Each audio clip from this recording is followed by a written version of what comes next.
God, wow.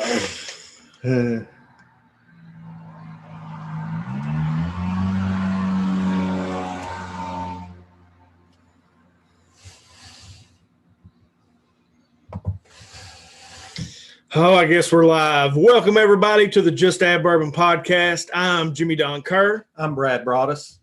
And I'm J.D. Darren. And it is another beautiful Sunday evening here in the hills of Eastern Kentucky. And JD, I don't even know what to say. It's the day that you all have been waiting for.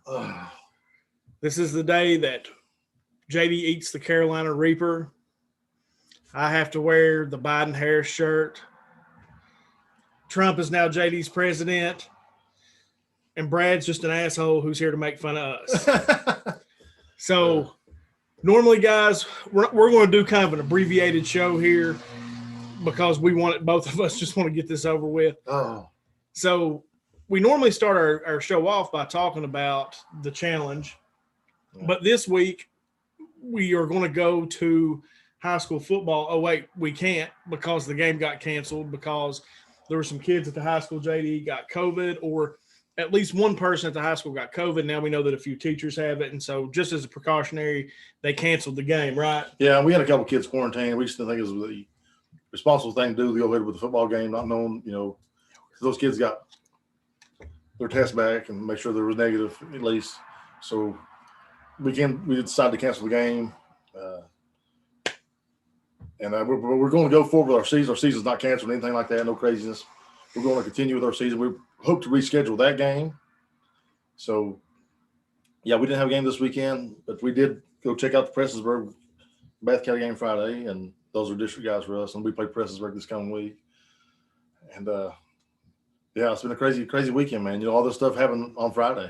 Well, it was Thursday, I think, right? You're right. And so, Brad, because we can't talk about what we would normally do is break down the game, I feel like we've got to talk about the murder that occurred In Knoxville? In Knoxville, Kentucky murdered the Vols, like whipped the Vols.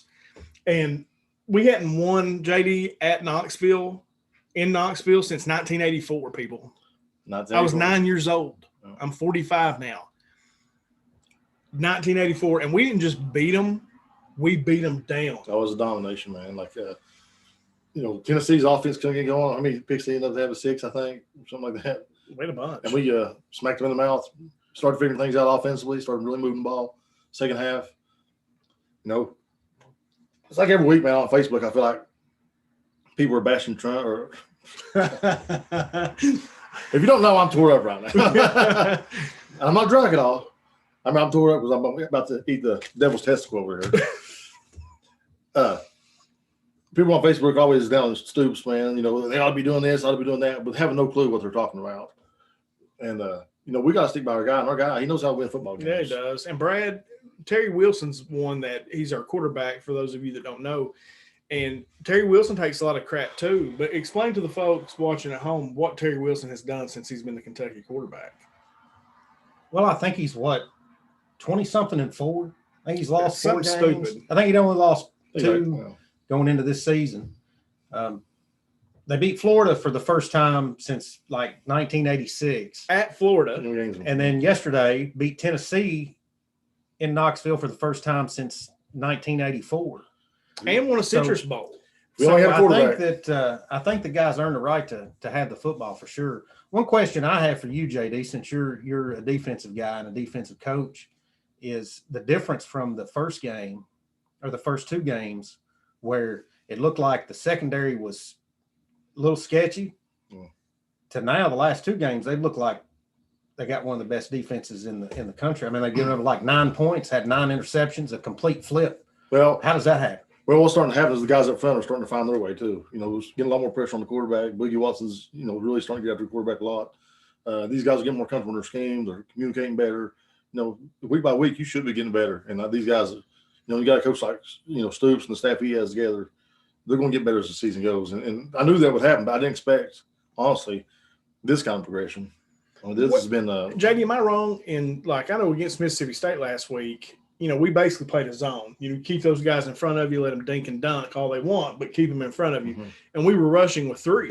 and we were starting to get to the quarterback. And against Tennessee, the highlights I saw, we were getting to the quarterback rushing 3. Yeah, if you can do that, man, I mean, you're dropping 8 guys in the coverage now. So there's a lot going on out there. So how are these the teams that have not played a game yet? How are they leapfrogging people now in the top 25 and they've not played? And it's all speculation, man. People based on the athletes they have. Like Ohio State, they're going to be good because just based on who they have in their clubhouse. So that's why they're getting the respect they're getting without ever snapping the ball. I'm not crazy about that idea, but I also know they're Ohio State. Based on what they have coming back from last year. It just seems like some of those teams that are always ranked high Notre don't ever do anything. Yeah, right. Notre Dame barely beat Louisville yesterday. I think Louisville gave them everything they wanted yesterday. And what's Notre Dame like, number 4? Yeah. We're eating yogurt. We also have our antacids, just FYI. So one other thing, JD, that I really want to talk about before we get into this is yesterday, I didn't even get to watch the actual football game. I don't think Brad did, maybe watched a little bit of it. But JD and I were actually at the community center. We had a vendor fair. There's a group of local vendors. We as a board didn't have anything to really do with it. It was the people in our community who sell things, crafts, things like that, wanted to do something to try to raise some money for the community center, and we had a vendor fair. So I went down and set up and sold some of my collectibles, the things that I sell on eBay. JD set up right beside me and sold raffle tickets to a gun we're raffling off. Tommy Maynard donated that. Shout out to Tommy. And it was really a pretty nice day, JD. I had the Ashton's Beats Pill hooked up. We listened to the ball game. They had a DJ. I'm going to say, how many vendors would you guys say were there? Maybe 10, 15 vendors, something like that. Yeah. So a lot of people there. Not a great crowd. I don't know if people were a little spooked because of COVID, where they shut the school down. I think people could have kind of been spooked. But, overall, really nice day and had a good time. Who just texted you? Jesse Reed, he's that younger boy. He's that younger boy. I know everybody's watching at home right now saying, well, y'all just get on with it. There's one reason that you came here tonight, and that was to watch us eat these peppers. So one thing we do want to explain, though, before we end this, is there anything else we want to talk about real quick? I just want to get this over with, dude. I mean, I think we should announce the chili thing, man. Oh, yeah. I forgot. Yeah, we should announce that, didn't we? So, first annual, baby. Us, the Just Add Bourbon podcast, are going to host the first annual chili cook-off at the Roy F. Collier Community Center. We're going to invite all the people really, wherever you are. If you are known for making your chili, we want you to come down to the community center, and I will get you the date, but it's the same day that Kentucky plays Alabama.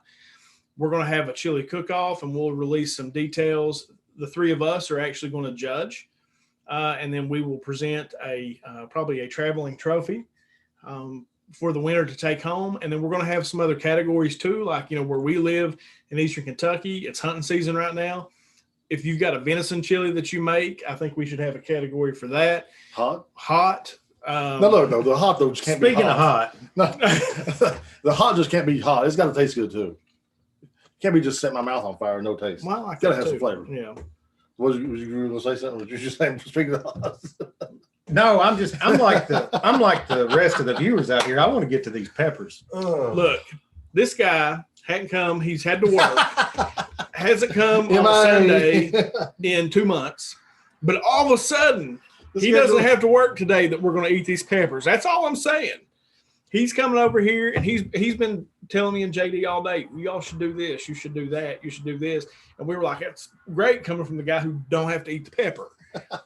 Right, JD? Yeah. You know how it is, man. The guy he's all kinds of good ideas. He's coaching from the sideline. Oh, God.